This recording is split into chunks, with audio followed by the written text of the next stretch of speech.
السلام علیکم ورحمۃ اللہ وبرکاتہ۔ کیسے ہیں آپ سب؟ امید کرتی ہوں انشاءاللہ تعالی آپ سب ایمان اور صحت کی بہترین حالت میں ہوں گے۔ اللہ تعالیٰ آپ سب کو اپنے حفظ و امان میں رکھیں۔ آج الحمدللہ ہم اپنا سیکنڈ لیکچر لیں گے، جس میں میں آپ کو بتاؤں گی کہ ہم تجوید کیوں سیکھیں۔ ٹھیک ہے، ہم نے کل پڑھا تھا کہ تجوید ہوتی کیا ہے، یہ کہاں سے لفظ نکلا اور اس کے معنی کیا ہیں، لغوی معنی، اصطلاحی معنی ہم نے دیکھے، اور پھر ہم نے تجوید کی اہمیت کو دیکھا۔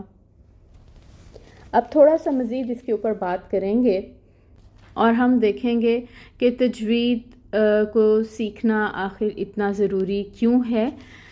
لوگوں میں عام ہے کہ عربی عبارات پڑھتے وقت اکثر عین اور الف، ٹھیک ہے، اس کو ایک ہی مخرج سے ادا کرتے ہیں، عین اور الف۔ اگر آپ کو مخارج نہیں آتے، حروف کے مخارج اگر آپ کو نہیں آتے، تو پھر کیا ہوتا ہے کہ عین اور الف کو ایک ہی طریقے سے ہم ادا کر رہے ہوتے ہیں۔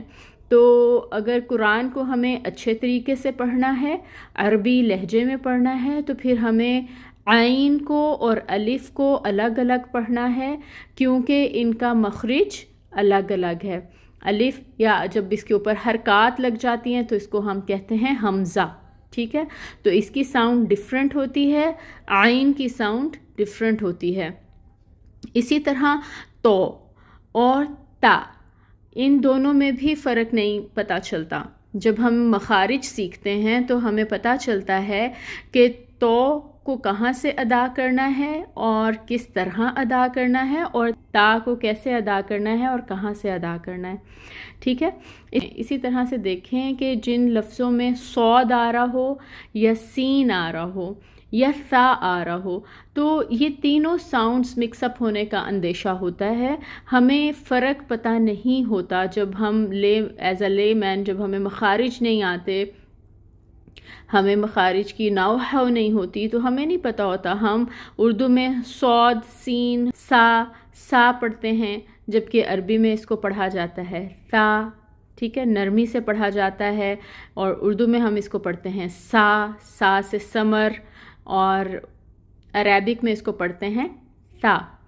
سین اور صاد، اس کو میں صاد پڑھ رہی ہوں، جبکہ ہم اردو میں پڑھتے ہیں صاد، ٹھیک ہے، اور اس کو پڑھتے ہیں سین، اور اس کو عربی میں بھی پڑھتے ہیں سین۔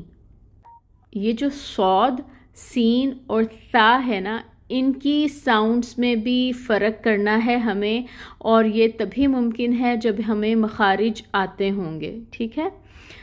تو ہوتا یوں ہے کہ جب ہم ان کو ڈفرینشیٹ نہیں کرتے تھرو ساؤنڈز، تو پھر ان کے میننگز بھی بدل جاتے ہیں۔ اس کو ہم آگے دیکھیں گے۔ ہا اور ہا، ان کو بھی فرق کر کے پڑھنا ہے، اس کا مخرج اور ہے اور اس کا مخرج اور ہے۔ یہ ہا کہیں اور سے ادا ہو رہی ہے اور یہ ہا کہیں اور سے ادا ہو رہی ہے۔ اسی طرح خو اور کھے، جو دراصل عربی میں نہیں ہے، لیکن عربی میں یہ کھے تو نہیں ہے جو اردو میں ہوتی ہے، لیکن خو کو کچھ لوگ اس ساؤنڈ سے پڑھ لیتے ہیں، تو اس کو بھی اس کی پہچان کرنا بھی ضروری ہے۔ خو کا مخرج اور اس کو کس طریقے سے ادا کرنا ہے، یہ بھی ہم انشاءاللہ تعالی مخارج کرتے ہوئے سیکھیں گے۔ اور پھر ہے فا اور پھے، عربی زبان میں یہ بھی موجود نہیں ہے، لیکن اگر کوئی فا کو یا فے کو اس طرح سے پھے کی ساؤنڈ میں پڑے گا تو وہ بھی غلط ہو جائے گا۔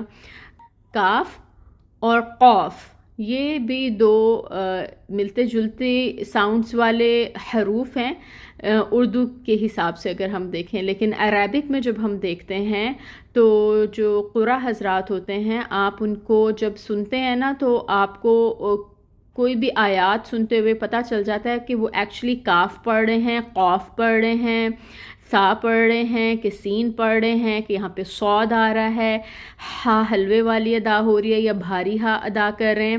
تو جب آپ کو مخارج کی سمجھ آ جائے گی تو آپ کو پتہ چل جائے گا کہ ان کی صحیح ادائیگی کیا ہے اور ان کو کس طریقے سے پڑھنا ہے. پھر جب آپ سنیں گے نا انشاءاللہ تعالیٰ پھر بھی آپ فرق کو سمجھ پائیں گے.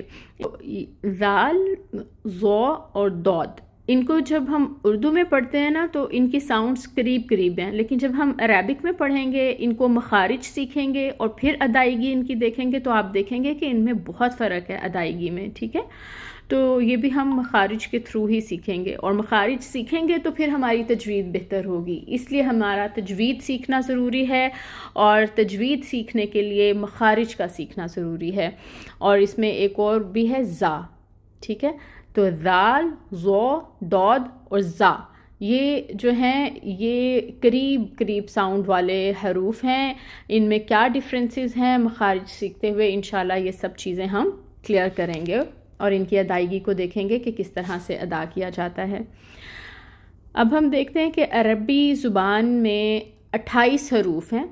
ٹھیک ہے، اور ان 28 حروف کی الگ الگ آوازیں ہیں. ٹھیک ہے، الگ الگ ان کے مخارج ہیں، اور قرات کے دوران ہر حرف کو اپنے الگ یعنی ممتاز مخرج ہی سے ادا کیا جاتا ہے.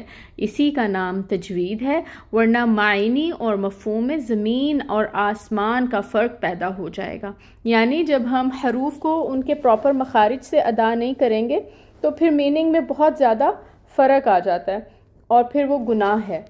ٹھیک ہے، اب کس طرح سے آتا ہے ہم کچھ ایگزامپلس دیکھتے ہیں اور اس کے تھرو میں آپ کو انشاءاللہ وہ کلیئر کرتی ہوں. اب ہم فرسٹ ایگزامپل دیکھیں گے، الحمدللہ رب العالمین. اب اس کا ترجمہ ہے تمام کی تمام تعریفیں اللہ رب العالمین کے لیے ہیں. اب اس کی جگہ اگر ہم کہہ دیں، جب ہمیں مخرج نہیں آتے تو ہم کہہ دیتے ہیں اکثر الحمدللہ. ٹھیک ہے نا، الحمدللہ. تو یہ والا جب ہم نے ہا پڑھ لیا، بھاری والی ہا، تو پھر ترجمہ کیا ہو جائے گا، تمام کا تمام دھواں اللہ رب العالمین کے لیے ہے. استغفر اللہ، معاذ اللہ. تو یہ پھر گناہ ہو جائے گا، میننگ بالکل بدل گیا. تو ہمیں الحمدللہ نہیں کہنا، الحمدللہ اس طرح بولنا ہے. ٹھیک ہے، تو اب ہم ایک اور ایگزامپل دیکھتے ہیں، فَصَلِّ لِرَبِّكَ وَانْحَرْ. بس اپنے رب کی خاطر نماز پڑھیے اور قربانی کیجیے. اس کی جگہ اگر ہم پڑھ لیں فَصَلِّ لِرَبِّكَ وَانْحَرْ، یہاں پہ میں کہہ رہی ہوں وَانْحَرْ اور یہاں پہ میں کہہ رہی ہوں وَانْحَرْ.